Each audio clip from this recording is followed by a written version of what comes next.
Hello and welcome to Skip the First Episode, the podcast where we try to get our friends into the things we love. I'm Jeremiah. And I'm Phil. Phil, what do you know about The Simpsons?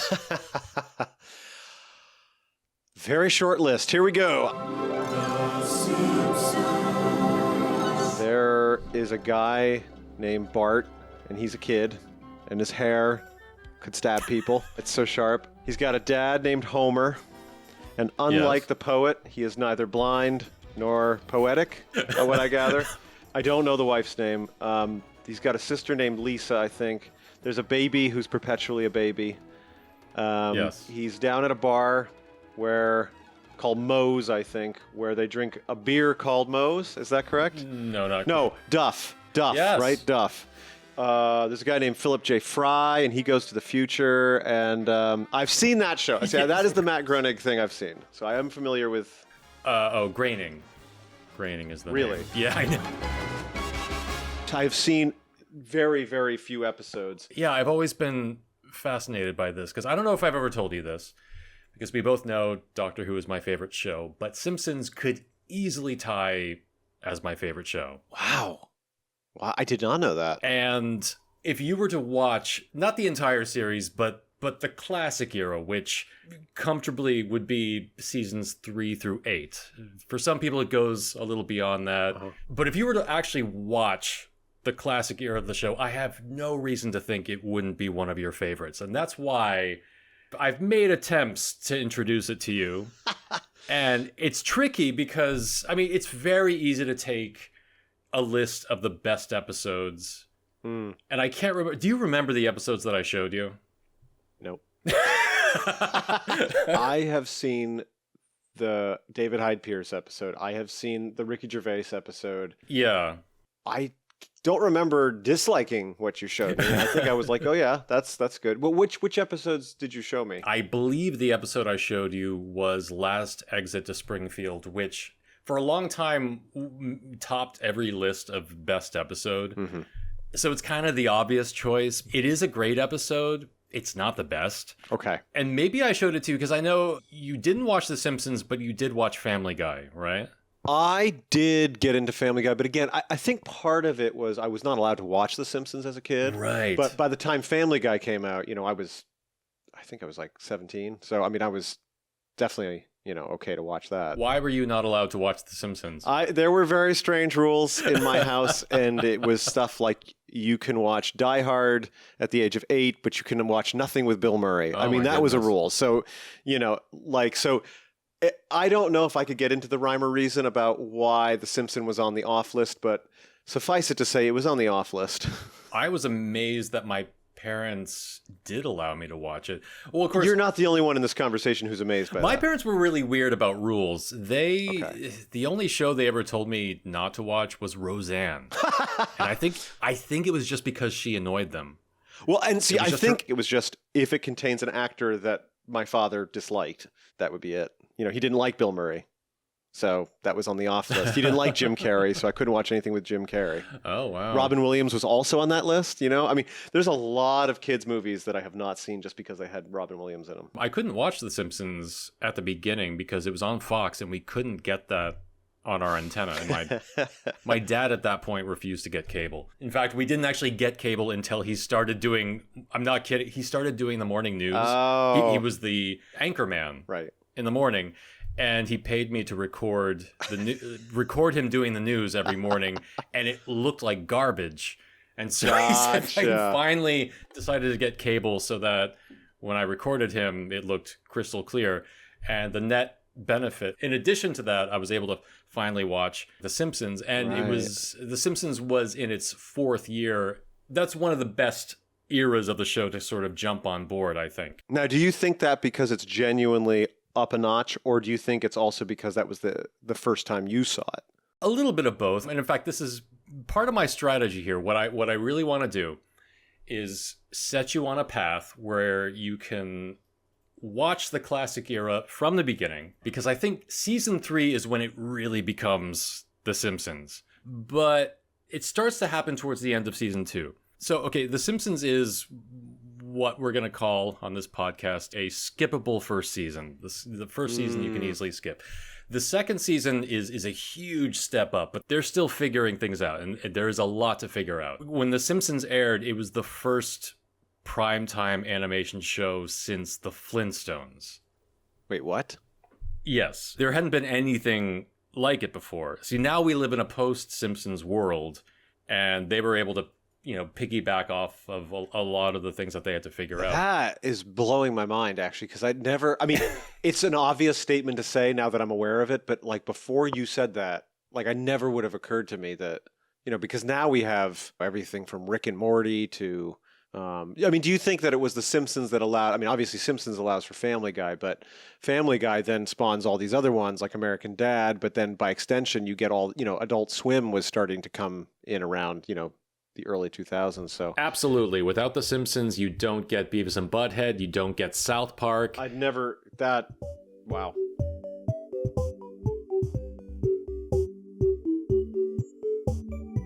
Okay. Brief introduction. If you're familiar with this, dear listener, feel free to skip this part. The show was developed by James L. Brooks, Academy Award winner of Terms of Endearment, Matt Groening, who you know, underground cartoonist of Life in Hell with the Rabbits. That rings a bell, actually, yeah. I don't think I've seen it, but I think I know what you're talking about. Sam Simon, who had showran Taxi, he'd written for Cheers. Okay. A TV veteran at a very young age, and he assembled what I believe is the greatest writing team of any show. And because James L. Brooks had so much clout, he was able to keep the studio from giving them notes, or they could give notes, but nobody had to listen to them. Gotcha. And if there's a single reason why I think the show is so great, that's it. On the animation side, you have future Academy Award winners like Brad Bird, Rich Moore. Wow. So The Simpsons is not only an exceptionally well-written show, it's also a very well-animated show. Well, if the animation style's anything like that GIF I've seen of the guy fading back into a bush, I think I'll like it. What's funny about that, and I don't know if it's obvious when you see it out of context, but that's a Terminator parody. Interesting. I know what you mean about the animation style, though, joking aside. They had people like Brad Bird sort of giving them notes to sort of push the directors to be more ambitious and more cinematic. Okay. He actually had a great quote on one of the commentaries where he said, "We can't afford to do better animation. It is what it is. But what we can do is better filmmaking." Interesting. So there's a level of ambition in these early episodes, and I would say the classic era in general, that you just don't see in animation at that time. And even afterwards, I think in the best years of the show, they were really pushing themselves. And I think understandably, they don't do that anymore. No, I know what you mean. Now it's more about getting a show out. In the second season, a lot of the episodes tend to be more emotional, often have that's right. a bit of a sappy ending. And I think a lot of this did come from James L. Brooks. He has a lot more influence on the first two seasons. By the end of that second season, they're finally figuring out how to make the show funny. They don't have to have an emotional resolution. Well, that was also a time period for that. If you go back and look at like live action sitcoms, there's always that scene about 3 minutes before the end where the jokes have been coming every 20 seconds. And then suddenly there's just this moment where the two characters who've been having the misunderstanding the whole time take a moment to like actually sort it out. And they, for some reason, writers back in the 80s and early 90s just couldn't figure out a way to have a resolution that didn't say, hey, we need to put the jokes aside for a minute. Mm-hmm. We need to have a real moment where these two characters work it out without any derision, without any cynicism. This is a real moment. And it's odd to me because you don't ever see that weird lull. And then they always have to bring it back to the comedy with kind of, it's usually cheap. It's usually just like some, gag that's sort of just a little hokey because we just had a kind of genuine moment. So how do you bring it back? You don't have it, a big slap in the face. You actually kind of go like, well, maybe next time, I'll be the one to buy the shoes. and then like it fades to black and you're like, oh God. So, okay, this is interesting. So from what I'm gathering, the episodes you're about to show me are going to be just post that. Well, okay. So that energy. Yeah. I want to give you a sense of how the show evolved because we're going from the Flintstones to this. The Simpsons had to pave a lot of ground, and they did it fast, and in my humble opinion, they did it the best. One good starting point is an episode called Lisa's Substitute, which it's one of the more emotional episodes. I would say it's more sweet than funny, but it's the best example of that type of episode. It's like they sort of perfected that style. Then there's another episode, which is just a couple episodes after that, called Blood Feud, which is the last episode of season 2. And that's when the show really starts to become The Simpsons. I mean, you start to see how funny the show can be. These are the two poles. I think we should watch them both. Okay, yeah, we can do that. In that order. Okay. Some people will tell you to skip all of these, and those people are yelling at me now. In the end, we watched 3 episodes. Lisa's Substitute, where Lisa develops a crush on her substitute teacher, played by Dustin Hoffman, and Homer realizes he needs to be a better father. We also watched 3 Men and a Comic Book, where Bart, Milhouse, and Martin pool their money to buy Radioactive Man issue 1, which escalates into a spoof of the Treasure of Sierra Madre. And finally, Blood Feud, where Bart donates his blood to save Mr. Burns' life, with Homer expecting to be showered with riches. When this doesn't happen, he writes an angry letter, and after he's had some time to cool down, Bart delivers it. Their attempts to retrieve the letter before Mr. Burns reads it results in one of the great moments of the show. What did Phil think of these episodes? Dear listener, you're about to find out.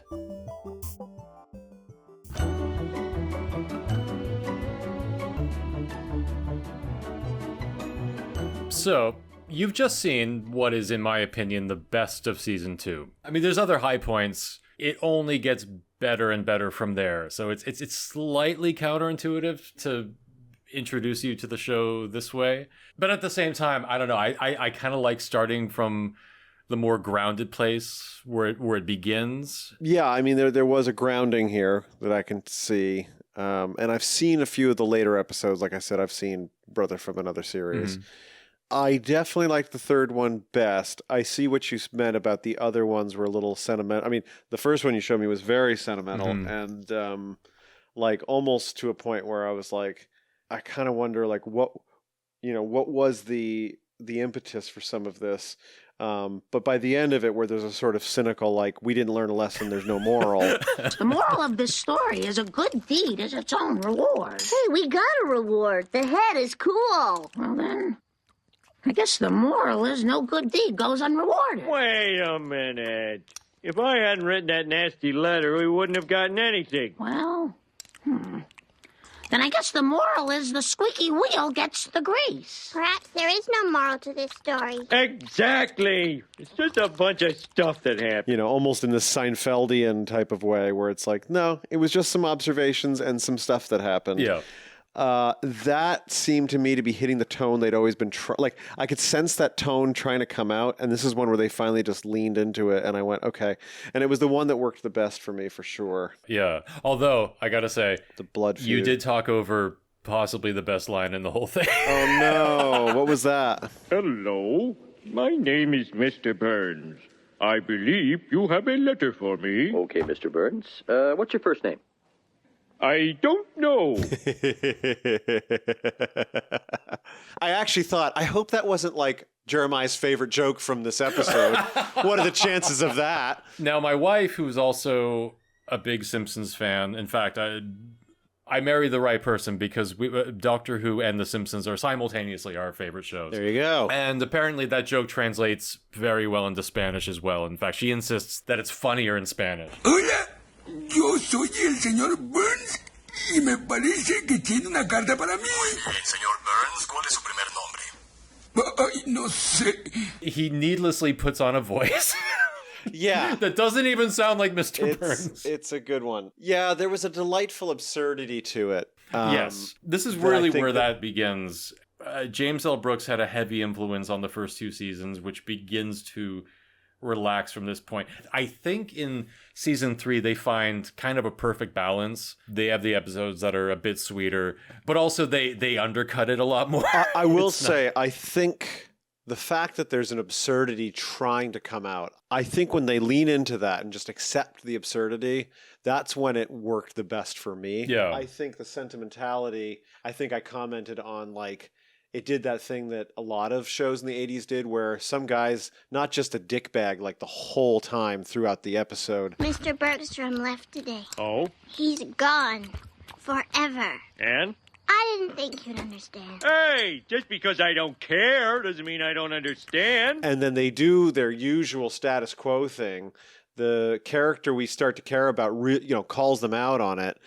And the guy goes, oh, okay, says 2 sentences, and Deus Ex Machina later, they're best friends and are laughing. And I'm like, I don't think that's how this either works, or if it does, it shouldn't be. That shouldn't be fixed that fast. Like, this should be, but of course, this is at a time when you couldn't have story arcs typically. It was rare you had a serial, and they needed to kind of hit the reset button quickly, and they didn't want to dwell on, like, some genuine, like, this is a comedy. We don't need, like, 6 minutes to actually make a realistic conversation where they start to hash it out. It's, let me fix your dollhouse, ha ha ha, now everything's great, Well, not only that, I think because it's a cartoon, the same way they're able to get away with some of the more absurd gags, I think they can get away with a speedier emotional resolution. That's just how I feel. The scene really works for me. Well, I think it hits on one of the things that's always sort of gotten me about The Simpsons, and maybe why I never went into it, is that I do find the idiocy of Homer and Bart a little grating. And I was thinking about this the whole time. I was like, why have I not turned to this show, but I've turned to things like Family Guy and, Archer and Rick and Morty? Part of me I was thinking, like, well, there's a sort of self-centeredness to Homer Simpson that's I find almost unpleasant. But then I'm like, well, wait, that's kind of hypocritical if the other shows I just named are on my list of shows that I've enjoyed. But I think at the very least with Art, I'm going to jump to the more extreme ones. Archer and Rick Sanchez are 2 characters you're not supposed to like. Yeah. And maybe that's why I've been able to palate them. Like, my wife has questioned it because she knows that I tend to not like things that are either unkind or sort of uncouth. She's like, yeah, but like Archer's just selfish braggart and Rick Sanchez is like abusive. And I'm like, you're right. Why do I like these? And I'm like, I think it's because you walk away from those 2 shows going, we nod and it's unspoken that they're the villain. There's nothing so bad about Homer that you need to hate him. I don't think there's anything odious about him, but he's obnoxious. And there is something a little hard to take about him sometimes. And I think it's more apparent in these sentimental episodes is when you're supposed to kind of like him. And I'm like, yeah, but I don't. Yeah, if you don't like Homer, then that is a that is a huge barrier towards getting into the show. Although I will say Homer as a character contains multitudes. There's so many different shades to Homer, and there are points in the series where he becomes so unpleasant that the fans started to turn on him. So I'm not the only person who finds this. No. But in this last episode, it was just sort of a frivolous, and they pointed out at the very end, they go, no, this is just a frivolous series of events. And that was when the sort of idiocy was really enjoyable. Yeah. The stakes were so different in that episode. I really enjoyed that one a lot. I think trying to find sentimentality with him is tough. I promised my boy one simple thing. Lots of riches.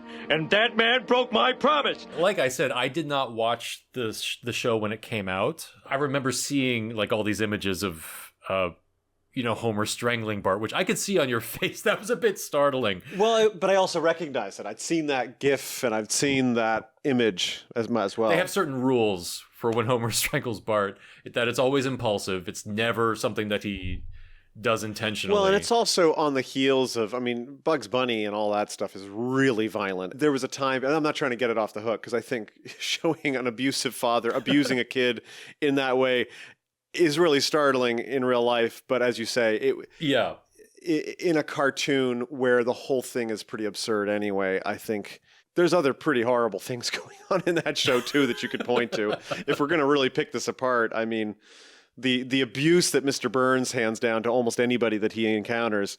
I remember when I first became aware of the show, I kind of found just the image of Homer kind of frightening because, of course, growing up in the small Maine town that I did, I had friends who they'd have alcoholic parents that I could, like, when they entered the room, the whole mood changed and everyone kind of walks on eggshells around them.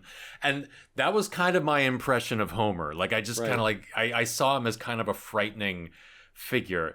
And then by the time I actually watched the show, and this is a couple seasons in, they lean more into his stupidity. Lisa's Substitute, despite being one of the more sentimental episodes, it introduces one of the great recurring bits in the series, which is Homer talking to his own brain. Oh, you don't understand. I can't do it because... You're trapped. If you were smarter, you might think it's something, but you're not, so you just might as well... All right, I'll take her. Lousy brain. Which, of course, gets more and more absurd as the series goes. What are your reasons for wanting a little brother? Don't say revenge. Don't say revenge. Revenge? That's it. I'm getting out of here. I was thinking about this. I really, really disliked Bart and Homer in the first couple of episodes. Mm-hmm. And I loved Lisa and Marge because they're these very intelligent people trying to correct the course of these, dare I say it, these chaotic evil people in a way.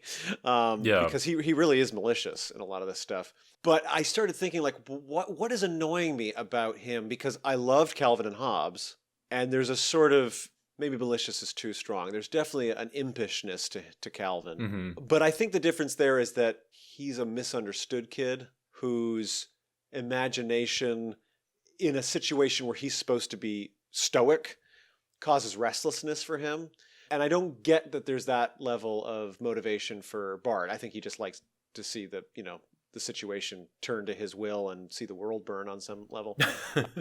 Bearing in mind I was Bart's age when the show began, I do relate to him in some ways. I was not a troublemaker, but I was an underachiever, not proud of it. There's an episode early on called Bart Gets an F, and the story is he studies and he studies and he studies, and the happy ending is that he gets a D.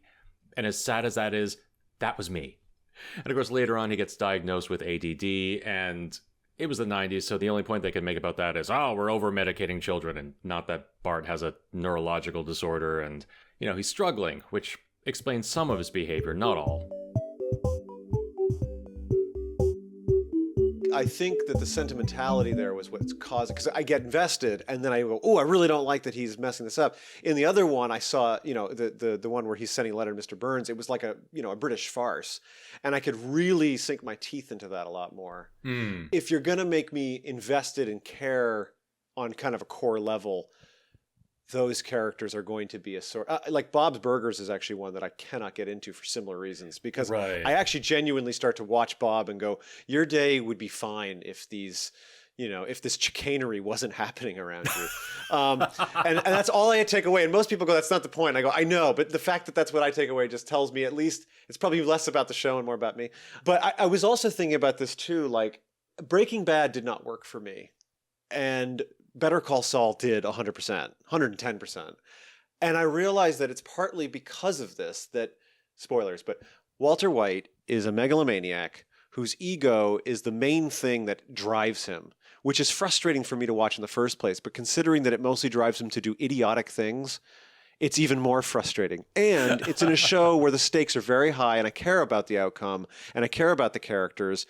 And when I see him enter a scene and mess everything up to his will just because he's a, like Bart, he's a, self-absorbed guy, it's frustrating for me to watch him.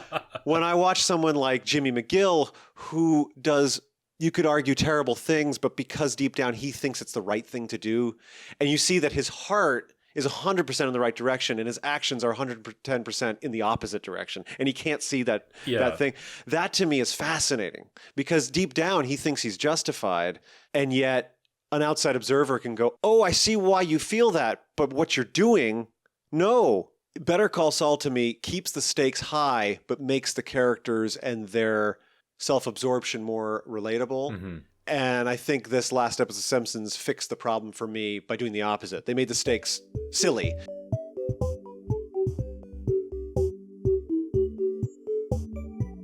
I was very worried I was going to have to tell you I'm not into the show and I don't think I'm ever going to watch it again. But the last episode made me... I knew there was a risk.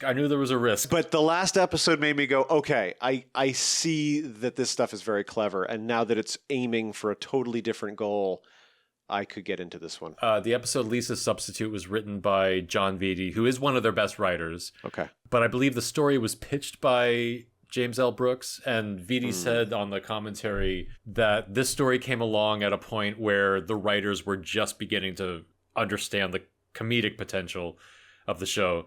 But along came like the sweetest, huggiest episode, and it was handed to him. And also, it's like it was a chance to look bad next to a Oscar-winning writer. How do you say no to him, right? But again, it just shows you they understand the direction they're moving in. I hope that if you keep watching, that you can, appreciate the different facets of Homer and Bart, because I believe a lot of those edges become softened as the show goes on. I think these characters become more appealing, but also the world of Springfield and The Simpsons is so vast. In these 3 episodes, you've met a variety of characters probably you haven't seen before.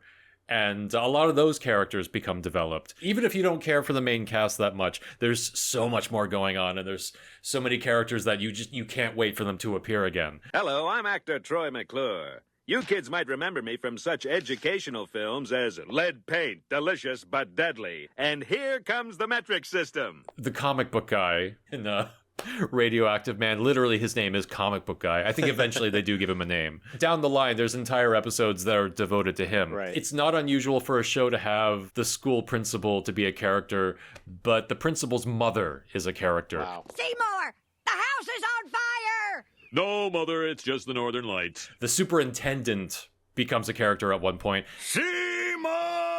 It's difficult to show you one episode that says, okay, this is the episode that will convince you, because so much of The Simpsons is little moments, little jokes, certain characters across many, many episodes. Things that just kind of become a part of you over time. Elf Pogs. Remember Elf? He's back in Pog form. Around the house, my wife and I go, remember such and such? It's back in Pog form. Like for me, everything that happens in life, there's a line or even a character that it evokes. Like I've known Comic Book Guy. Oh, that was one of the things I wanted to praise it for, was the slice of life that they're getting. Like I've seen that stuff, the guy in the back who's so into what they're doing that they become slightly arrogant. So when the mayor messes up the name, Radiation Man. That's Radioactive Man, jerk! the guy in the back can't help but not only correct him, but do it derisively. And I think it's like, I know those people, and that was a really delightful moment because it was just so accurate. And there were a few of those. And the other things that I would praise for it are that when something was really clever, it was exceptionally clever. And I really, like, you heard me. I mean, I laughed out loud. That 3rd episode, I laughed out loud, like, throughout, consistently. Yeah. Because every single thing was surprising. The timing of it was really good, too, where I didn't see some of the stuff coming. In fact, I talked over one of the jokes. I thought the scene was over. I was like, okay, it's over. I can say my comment. Going forward, since now that we've successfully skipped the 1st episode and you've shown me these, what would the 4th episode I should watch be? Well, the thing is, my hope, because I believe... Season 3? Now that you've seen, I believe, the strongest of Season 2. What would you consider to be, then, the best episode? And actually, these are 2 different questions. What do you think the best episode is, and what is your favorite episode? Maybe that's another question I think I should ask. No, that's really hard. That's really hard, because it changes. It depends. It's an unfair question. I mean, what does that even mean, favorite, Usually when you look at the best of episodes, they're usually episodes that stand out for some reason. They kind of break the format a little bit. Right, and you were trying to give me something that's consistent, rather than, a pinnacle. Kind of. I almost showed you another one that's actually also related to Radioactive Man that comes much, much later, just because I think it's a great one. Watch out, Radioactive Man! Brilliant reading again. Watch out, Radioactive Man! Fantastic! One more time. Watch out, Radioactive Man! Congratulations, Bart Simpson. You're our new Fallout Boy. That's what I'd be saying to you if you weren't an inch too short. Next. The show is not only fully developed, but also they're really kind of building on their own style. They can set up a joke and you say, you think you know where it's going, but no. And I think that's what makes the show clever. They actually do a callback to the joke that you pointed out. Students, I have an announcement. One of your favorite comic book heroes, Radio Man. Radioactive Man, stupid! Strange. I shouldn't have been able to hear that. They specialize in what they call screw the audience jokes. Wait a minute. That child has the exact qualities we're looking for. He's perfect. What is his name? I don't know. He just came along with one of the others. He didn't sign up officially. Oh, forget him then. It wouldn't be fair to the other children who filled out their application forms in full. Next! There's an episode where they did a spoof of, Judge Judy, like those celebrity judge type of things. Your Honor, may I say something? Well, it is highly unorthodox. So no. Yeah. It's one of those jokes where once you hear it, just every court scene, even the great ones, right? They always do this, even on Better Call Saul. They always have the moment where it's like, can I approach the bench and say that? No, you can't. Yeah, and it's funny because when a show's really good, you even feel yourself letting it go, or maybe you don't notice it at all. In fact, it's one of the things I've loved about David Wayne's, basically everything he's ever done, has been pointing the stuff out, like in Stella, like the show that they had on Comedy Central, where the people will just hear things, or Children's Hospital, where people hear things. They enter a room having heard the entire 5-minute conversation that precedes their entry, and hang on a minute. And when they point it out like that, it's almost the opposite of what you just mentioned, where it's just like, I'm going to put a mirror up to this and just show you how absurd this is. But I actually think that Simpsons idea is that joke, but as you say, it just pulls the rug out from under you. And they do that all the time. They do that in story terms too, where it's like they set up something where you think the whole story is going to go in this direction. But no. That point you've just made about anti-expectation jokes, that I think is the thing that you've said that has hooked me the most. Yes. Because that, like a garden path joke is always my favorite type of thing. I love those types of jokes. Like The Simpsons gets to a point where it's like it's joke upon joke upon joke and layers upon layers upon layers. What you saw is just the beginning of that, and it just gets better and better. Yeah. But if you're not quite convinced by that, you could skip a bit more. Nice.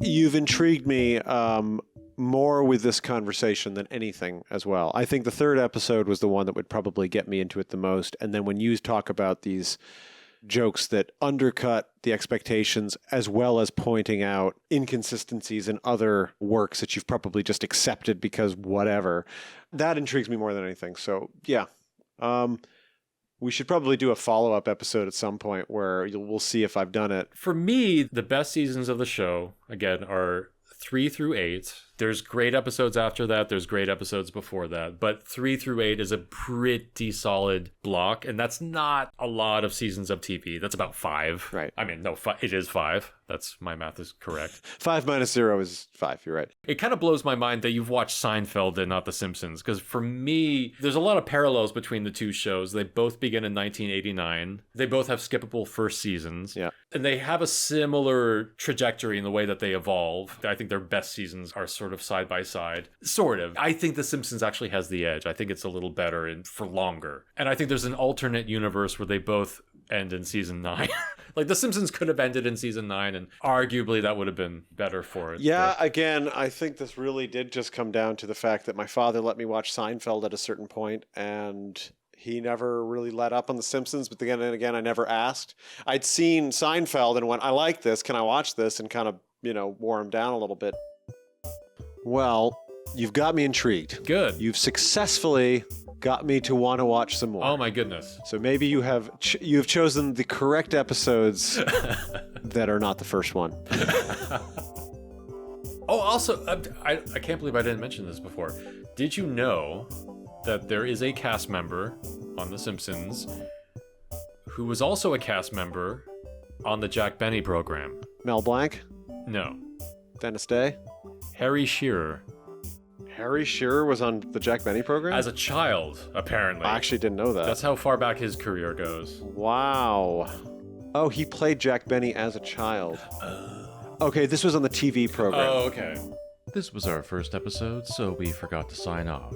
But I was Jeremiah, Phil was Phil, This podcast was produced by Magali McDonald, edited by me, with music by Silken Sommers. Please check out their Bandcamp.